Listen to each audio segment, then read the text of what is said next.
Vamos lá, sexto ano! Aula de Geografia com o senhor mestre, professor Antônio Russo.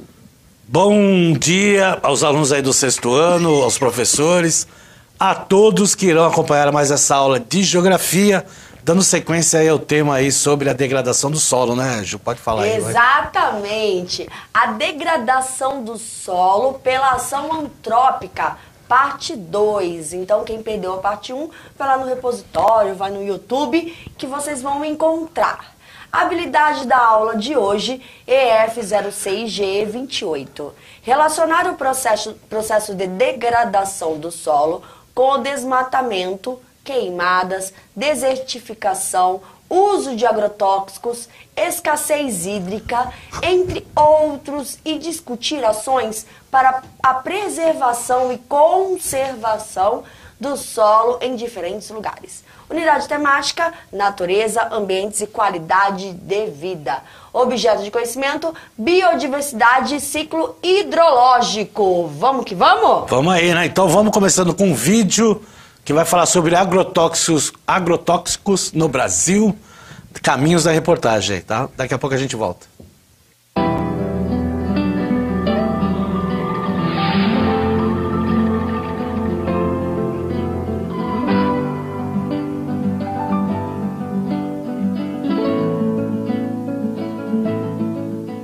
O Caminhos da reportagem de hoje é sobre o uso de agrotóxicos no Brasil. Nós somos o país que mais consome defensivos agrícolas no mundo, 1 bilhão de toneladas por ano. Vamos mostrar as consequências do uso indiscriminado de agrotóxicos e os riscos que esses produtos trazem para a saúde.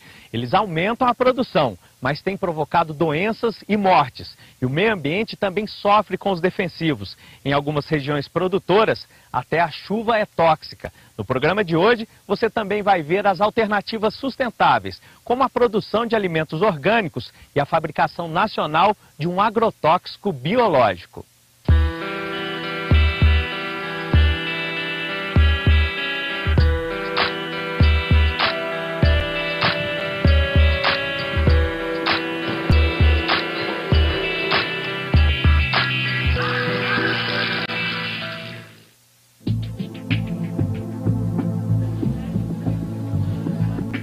Seguindo uma suspeita de irregularidades com o uso de agrotóxicos, acompanhamos fiscais da Secretaria de Agricultura, Pecuária e Abastecimento do Distrito Federal.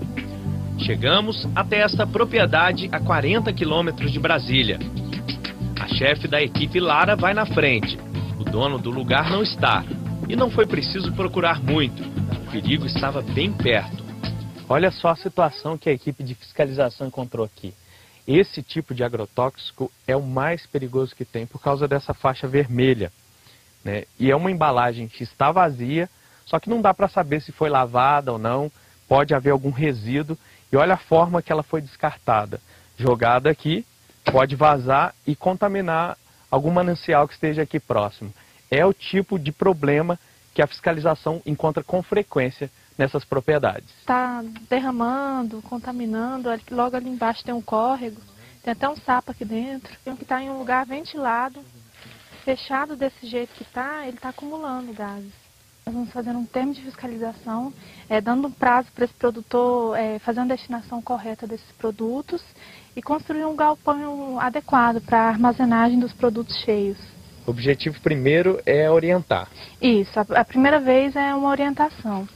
Aí a segunda vez já é uma autuação, porque o produtor já foi orientado uma vez sobre o risco e sobre as irregularidades que ele continha aqui na propriedade dele.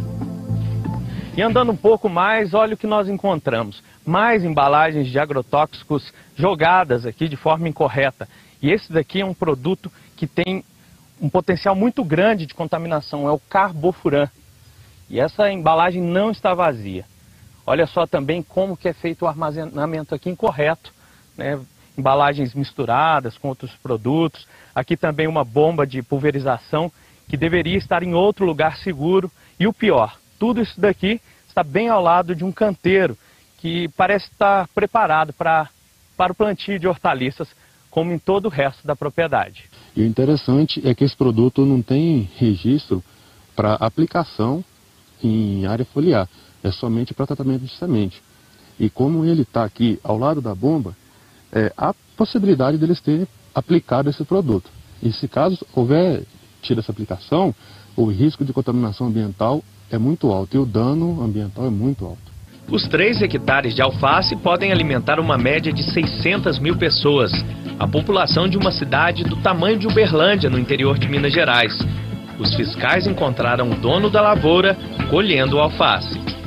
Vem relembrar, trazer essa notificação aí para você, te dar um prazo e daqui 30 dias a gente volta para ver se você iniciou aí teu depósito, tá? Relembrando aí que esse depósito tem que ter uma plaquinha, cuidado, veneno, tá? Se você não der início, aí você já vai entrar naquela situação de não vai ser mais um termo, vai ser uma multa. Edivan foi notificado. Vai ter 60 dias para se adequar, construir um espaço apropriado para guardar os produtos. Se não cumprir as determinações do prazo, pode ser multado em até R$19 mil. Já tinha conhecimento disso? Já. Por que o senhor não se adequou? Não levei a sério da vez, né? Isso. Mas isso é muito sério mesmo. O senhor sabe que é perigoso? Não, com certeza, né? Por quê? Porque é muito tóxico, né? É muito perigoso. Realmente é aquela coisa, né? Eu vou fazer até alguém pegar, né? Porque... E a fiscalização uma hora pega, não adianta não, viu? E a multa de R$19 mil provavelmente quebraria, né, esse pequeno agricultor, né? Então, coisa simples que ele podia ter feito, correu aí um grande risco, né? Primeiro porque ele tomou somente uma advertência, mas depois ele podia ser multado, né? E o valor da multa de R$19 mil provavelmente daria um baque, né, na vida desse pequeno agricultor, né? Então, com questões simples, né? Armazenamento, né? Porque vaza, vai para o solo, né? Degrada o solo, degrada o lençol freático, né? Acaba com a plantação, né? Porque tem que saber ter o uso consciente dos agrotóxicos. O agrotóxico, ele já diz o nome, ele é tóxico, né? Ele é utilizado tanto por pequenos agricultores como grandes fazendeiros, né? Então tem que ser utilizado aí de forma correta, já que utiliza, né, tóxicos aí no meio aí das plantações, né? Então precisa ter mais consciência e, né, o pior, né, sabia das consequências, né? Isso que é mais grave ainda. Bom, vamos lá para defensivos agrícolas. Vamos lá no mapa aí dos defensivos agrícolas, a utilização aí de herbicidas, fungicidas, inseticidas, acaricidas, entre outros. E a gente observa que a região centro-oeste, sul e sudeste, né, usa uma grande quantidade desses defensivos agrícolas que, se não for utilizado de forma correta, pode contaminar não só o solo como o lençol freático, como também, né, o ser humano, né? Esse é um grande problema. Não, o legal aqui é que o estúdio está muito feliz, né? Não sei porquê, mas eles estão bastante contentes. Deve ser com a aula de geografia, né? Eles adoram aula de geografia, impressionante. Agora, se a gente for analisar o mapa, vamos botar lá o mapa de novo, Jojo, por favor. Boa parte que se utiliza é de herbicidas, né? E isso que é interessante, né? Porque ele acaba, a maior pragas que nós temos aqui na agricultura, né? São para utilização contra essas próprias pragas, que são produtos químicos, então eles devem ser utilizados de forma consciente, né? O pequeno agricultor, muitas vezes, ele não tem condições financeiras aí de contratar, né, um engenheiro agrônomo para saber aí o cálculo que deve ser utilizado, ou propriamente um químico, né? Mas quando ele entra lá no site do Ministério da Agricultura, lá tem todos os dados, né, e como pode ser utilizado, né, ou através, né, de projeção menor ou de maior, né, porque algumas fazendas utilizam até aviões para jogar aí, né, esses agrotóxicos para, né, tentar amenizar aí contra pragas de diversos tipos que nós temos aqui no Brasil, até porque nós estamos num país tropical, né, então são inúmeras as pragas que nós temos no Brasil. Vamos lá ver o volume de vendas em ingredientes ativos de defensivos agrícolas, tá, por tonelada entre 2001 e 2017. A gente vê aí no gráfico, né, de 2001, né, quase aí 170 mil toneladas foram aí o volume de vendas, né?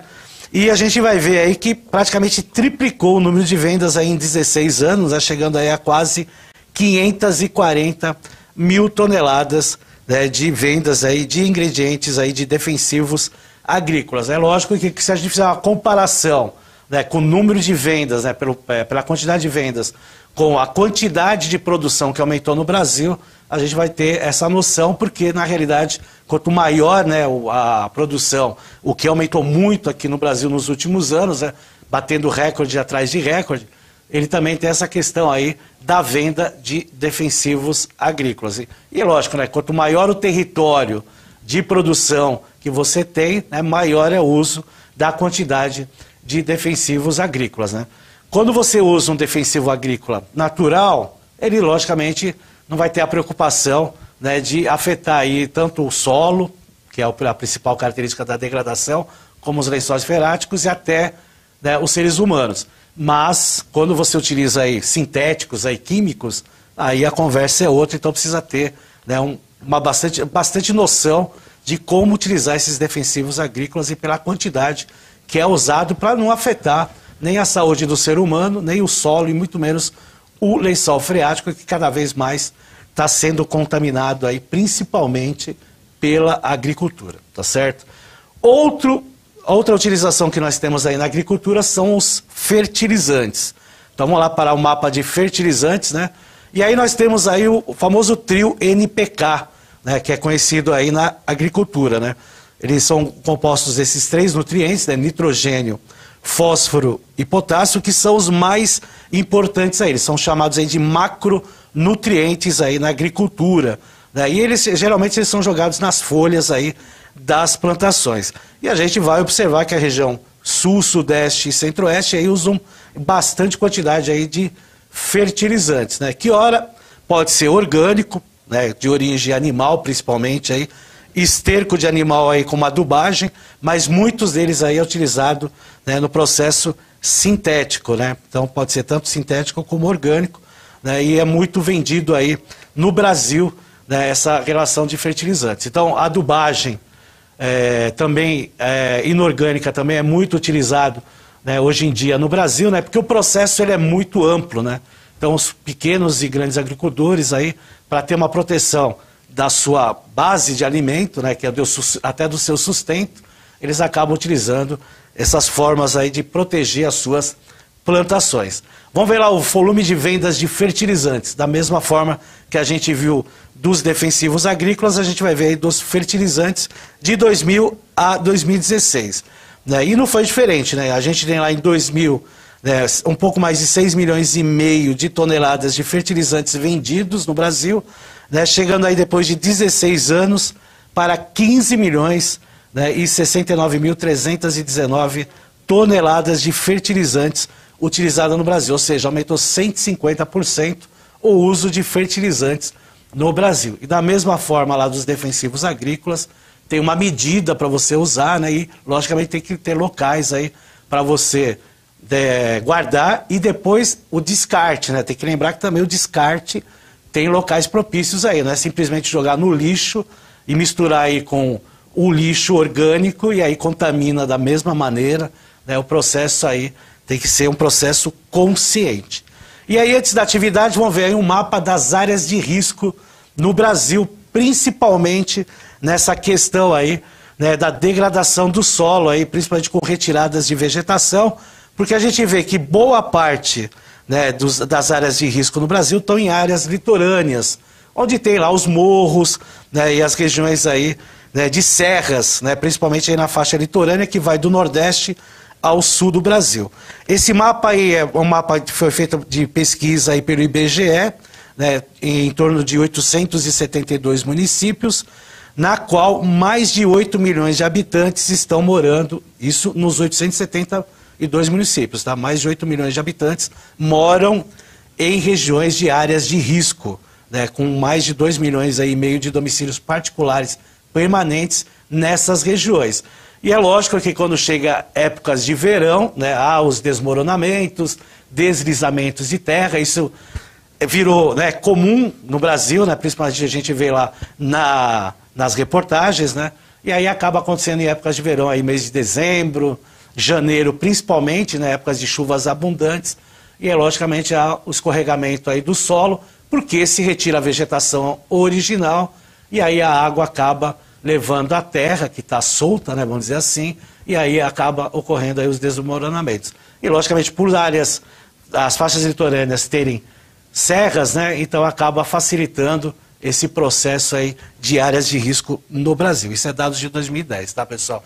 E lembrando, não foram todos os municípios abordados, somente 872 municípios, o que dá mais ou menos 15% do total dos municípios aqui no Brasil. Certo, Ju? Vamos para a atividade aí? Vamos lá, quero ver os estudantes respondendo. Professores, mandem aí o nome da cidade, o nome do seu estudante no chat pra gente ler tudinho, tá bom? Na sua cidade, ocorrem desastres por problemas no solo? Em caso afirmativo, manda aqui pra gente qual é o problema. Quanto tempo? 2 minutos aí. 2 minutos. 2 minutos e a gente já volta.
É isso aí, Ju. Já que o chat não tem nenhuma resposta, pergunta a você. Na sua cidade, Osasco, tem desmoronamento? Tem problema de solo? Osasco tem de cachorro-quente também, mas... Falou em cachorro-quente, o diretor adora. Já regalou os olhos ali, o pessoal. Ele adora já... comer no estúdio, tomar café. Eu vou ter que trazer uma marmitinha de cachorro-quente pro Marcelo comer ali perto do teclado do computador. Mas... tem próximo da escola onde eu trabalhava. E era muito engraçado que quando tinham aquelas chuvas bem, né, abundantes, a gente sabia que teríamos poucos alunos, poucos estudantes, porque o barro descia e eles não conseguiam chegar até a escola. Então é uma dificuldade que acontece com muitos estudantes. A dificuldade de eu não ir para a escola por algumas dificuldades de locomoção. E esse barro ali... Teve até, eu tenho uma pessoa que a gente conhece lá, que era um pai muito bacana, que o lugar que ele morava, né, veio abaixo. É verdade. Pessoas que moram em cidades aí, litorâneas aqui em São Paulo também tem, né, pode ver aí que vai ter várias notícias aí sobre questão aí de desmoronamento. A professora Luciane falou sim, aqui em São Paulo o solo está praticamente impermeabilizado. Né, e a Ana Lúcia aí diz aí, sim, aos arredores de uma escola que já trabalhei. Então vejo que não é só nas áreas litorâneas, a gente tem em São Paulo aí, né? O São Paulo o problema maior é o asfaltamento, a concretização aí, tirando a vegetação natural, né? O que logicamente dificulta, né, o processo, né, da chuva, né, infiltrar no solo, né, os lençóis freáticos receber essa água aí para depois ser disponibilizada para o ser humano. Mas aqui em São Paulo também nós temos vários morros aí ocupados aí, né, pela dificuldade da habitação cada vez pior aqui no Brasil, e aí a gente acaba tendo esses desmoronamentos aí com o passar do tempo, principalmente nessa época aí de verão, que já está chegando aí. Vamos lá para o próximo mapa aí mostrando um outro problema, né, de degradação do solo, que é a questão aí do desmatamento por várias situações aí, ó. Então nós temos aí na região da Amazônia, né, disparado aí com alertas, né, mais de 47 mil alertas em 2019 sobre essa questão aí de áreas desmatadas, né, com mais de 770 mil hectares, né, de áreas desmatadas. Isso aí é um problema gravíssimo que acontece na nossa Amazônia. Aí nós temos aí, né, o Cerrado, né, com alertas depois lá Amazônia, né, mas veja que é bem abaixo aí, né. E logo em seguida aí vem Mata Atlântica, a Caatinga, né, Pantanal e o Pampa aí numa menor quantidade de alertas, né. E dando aí também ênfase no Cerrado, né, com áreas desmatadas aí com 408.646 hectares, né, principalmente por causa da agropecuária. Então, é um outro problema aí, né, que o solo é degradado por causa desses alertas aí de desmatamento, que pode acontecer através, né, de incêndios, né, alguns naturais e outros antropizados, né, o ser humano que faz aí até para avançar aí na agricultura e na pecuária, né. Então, né, o mau uso do solo, né, tirando a vegetação natural, né, e fazendo processos, né, de emburacamento aí do solo, como a gente vai ver na próxima imagem aí, ó, que é a chamada vossoroca, esses grandes sulcos aí, esses buracos enormes que aparecem, né, tem até no meio aí as toras de madeira, né, então provavelmente aí retirada de madeira, junto, né, com a degradação aí e a retirada da vegetação natural, forma, né, essas crateras aí no solo que não tem mais como voltar ao normal. Por mais que se faça aí, né, coloque terra, coloque uma outra vegetação, vai de novo formar essa degradação. Isso aí nós chamamos aqui no Brasil de vossoroca, e algumas regiões aí chamam de bossorocas aí, que são esses grandes buracos aí que nós chamamos de sulcos na terra aí, né? Então são vários aí, né? Porque se retira a vegetação natural e simplesmente, né, faz o plantio ou a própria criação aí de gado, e quando termina, deixa aí, né, a Deus dará, e vai para outras regiões fazer o mesmo procedimento. E aí, logicamente, cada vez mais as áreas são desmatadas, são desconfiguradas, como a gente viu aí no mapa anterior, principalmente em regiões que tem muito aí cultivo da agricultura, né, e muita criação de animal, como acontece na região centro-oeste, e também está acontecendo na região norte, né, que a gente chama lá, né, da faixa de transição entre o centro-oeste e o norte do país. Vamos ver outro problema de degradação do solo, que é mais em áreas urbanas, que é o resíduo sólido. Tá lá, ó. Quase metade dos municípios brasileiros, quase 50%, aí pesquisados ainda, despeja resíduos em lixões, depósitos irregulares e ilegais. Além disso, 17,8 milhões de brasileiros não têm coleta de lixo, aí quase 20%, quase 10% da população. Nas casas, e apenas 3,85% dos resíduos são reciclados.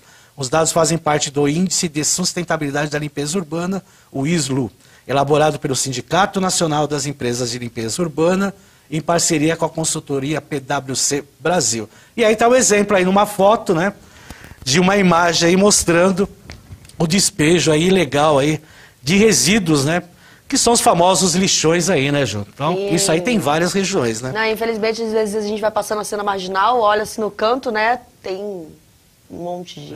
Ai, é triste. O duro é você falar que isso aí é um aterro sanitário, né? A vergonha você vai falar que é um aterro sanitário, porque é um aterro sanitário, mas não tem nada de aterro sanitário. Isso é um lixão a céu aberto, com várias coisas lá, né, jogadas, né? Porque quando você fala em aterro sanitário, né, você tem um material orgânico, que ele pode ser decomposto e tal, e com o passar do tempo pode se tornar adubo. Não é o que vai acontecer aí, porque a gente viu vários produtos aí, né, que não são para aterro sanitário. Vamos lá para a próxima imagem, que nós vamos ter lá um mapa, né, de zonas vulneráveis à desertificação, que é outro processo que a gente tem do solo, principalmente o desertificação antropizada, que é feita pelo ser humano através da agropecuária, principalmente. As partes vermelhas são as partes aí que estão muito afetadas aí pela desertificação. Então são em vários territórios aí do planeta, não é só exclusividade do Brasil. E falando em desertificação, já tem até uma imagem aí, ó. Pode colocar a imagem aí no solo desertificado, tá lá, ó, no Brasil, provoca aí rachaduras no solo, né, olha, sem condições nenhuma para plantio e muito menos para a criação de gado. E o bioma mais afetado no Brasil aí de desertificação é a Caatinga. Tá aí, ó, uma imagem aí, é o bioma mais com risco de desertificação. Já é um processo natural do bioma, né? Que é um bioma semiárido, ou seja, poucas chuvas durante o ano. E, logicamente, com a degradação do ser humano, só piora a situação da Caatinga. Tá certo, pessoal? Bom, acabou aí a aula. Entra aí no Saiba Mais, fazer uma pesquisa aí na Secretaria de Infraestrutura e Desenvolvimento. Está falando lá, o governo de São Paulo entrega mapeamento de risco para 11 municípios da região metropolitana de São Paulo, dados de 2020. Certo, pessoal? Valeu aí pela participação, valeu, Ju, aí pela parceria. Até a próxima aí. Até, mas tem coração. Tem coração aí para os meus queridos, né, amigos do estúdio, que estão felizes, alguns felizes. O diretor está triste. Então, tchau.